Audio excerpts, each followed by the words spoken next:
Hi అండి. ఈరోజు burger తయారు చేసుకునే విధానం చూపిస్తున్నానండి. ఒక ప్యాన్ పెట్టేసి లైట్గా ఆయిల్ వేసుకొని సన్నగా తురిమినటువంటి వెల్లిపాయ ముక్కలు, అలాగే పచ్చిమిర్చి, కొంచెం పసుపు వేసుకొని లైట్గా ఫ్రై చేసుకోవాలండి. అలాగే ఒక ఆలుగడ్డ ఉడకబెట్టేసి పొట్టు తీసేసి దాన్ని బాగా స్మాష్ చేసి ఆ స్మాష్ చేసినటువంటి దాన్ని కూడా ఈ పోపులో వేసేసుకోవాలండి. అలాగే రుచికి సరిపడా సాల్ట్, కొంచెం కారం, గరం మసాలా, అలాగే మనం తురిమి పక్కన పెట్టుకున్నటువంటి పన్నీర్ కూడా యాడ్ చేసుకోవాలండి.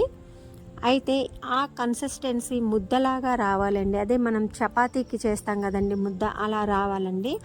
అలా రాకుండా కొంచెం లూజ్ అయినా కానీ కొంచెం కార్న్ ఫ్లోర్ వేసుకుంటే ముద్దలాగా వస్తుందండి. షేప్ అనేది మన ఇష్టం అండి. నేనైతే రౌండ్గా గోధుమ పిండి బిస్కెట్స్ లాగా చేశానండి. ఆ తర్వాత కార్న్ ఫ్లోర్ ఒక 2 స్పూన్లు తీసుకొని దాంట్లో కొంచెం వాటర్ వేసేసి పక్క పెట్టుకోవాలండి.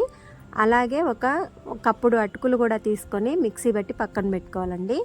ఇప్పుడు మనం ఆ తర్వాత బిస్కెట్లా తయారు చేసుకున్నటువంటి ఆలు పన్నీర్ టిక్కాని కార్న్ ఫ్లోర్ వాటర్లో డిప్ చేసి అలాగే అటుకుల పౌడర్లో కూడా డిప్ చేయాలండి. 2 వైపులా డిప్ చేయాలండి. ఆ తర్వాత అదే ప్యాన్లో కొంచెం అంత ఆయిల్ వేసేసి వీటిని లైట్గా ఫ్రై చేసుకోవాలి. పొరపాటున మాడొద్దండి, టేస్ట్ ఉండవు. ఫ్రై అయిన తర్వాత ఆలు టిక్కాలో ఉన్న ఆయిల్ మొత్తం కూడా బయటికి వెళ్ళాలంటే మనం వాటిని టిష్యూ పేపర్లో పెట్టుకోవాలండి, లేకపోతే వైట్ పేపర్లో అయినా పర్లేదు. ఇప్పుడు ఆ తర్వాత బర్గర్ బన్స్ ఉంటాయి కదండి, వాటిని మధ్యకి కట్ చేసేసి నెయ్యి రాసి టోస్ట్ చేసుకోవాలండి ప్యాన్ మీద. ఆ తర్వాత ఇక బర్గర్కి కలుపుకోవడం స్టార్ట్ చేయాలి. ఎలా అంటే ఒక బౌల్లో తందూరి మైనీస్ కెచప్ కలుపుకోవాలండి. ఫ్రై చేసుకున్న బన్స్కి 2 వైపులా తందూరి మైనీస్ కెచప్ సాస్ లాగా రాసుకోవాలి. వీడియోలో చూస్తున్నట్లు రాసుకోవాలండి. తర్వాత రౌండ్గా కట్ చేసుకున్న టొమాటో, ఆనియన్స్ స్లైసెస్ పెట్టుకొని దాని మీద ఆలు పన్నీర్ టిక్కా పెట్టుకోవాలి. పైన ఇంకొక బ్రెడ్తో క్లోజ్ చేసుకోవాలి. అంతే, బర్గర్ రెడీ అండి.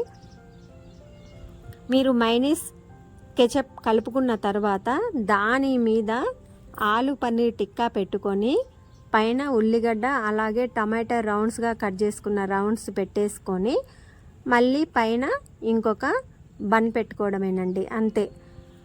తర్వాత కావాలి అంటే దాని మీద చీజ్ కూడా వేసుకోవచ్చండి. నేను అది కూడా చూపిస్తున్నాను, అది మీ ఇష్టం అండి. మీరు ఒకసారి ఇలాగా బర్గర్ ప్రిపేర్ చేసుకోండి, నచ్చితే మళ్ళీ చేసుకోవచ్చు. వీడియో నచ్చితే లైక్ చేయండి, సపోర్ట్ చేయండి. Thanks for watching. నేను ఇది 3వ అండి చేయడం. కాకపోతే నాకు ఇవి బర్గర్స్ ఎక్కువ ఇష్టం ఉండదు, పిల్లల కోసం చేశాను.